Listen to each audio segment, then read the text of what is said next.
First, let's address the internet connection. Open your web browser and search for fast.com. This will allow you to check your current internet speed. A slow connection can often lead to various errors.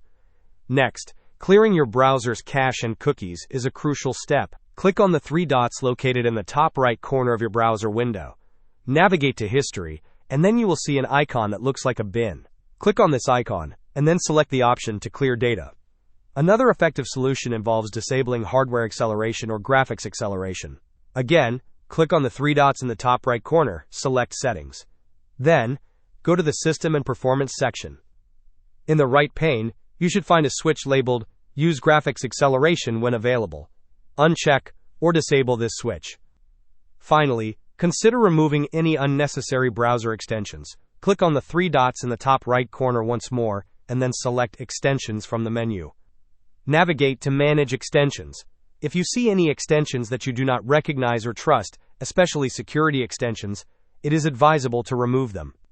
Hope this was helpful. Don't forget to like and subscribe if you enjoyed. As always, thanks for watching, and I will see you in the next video.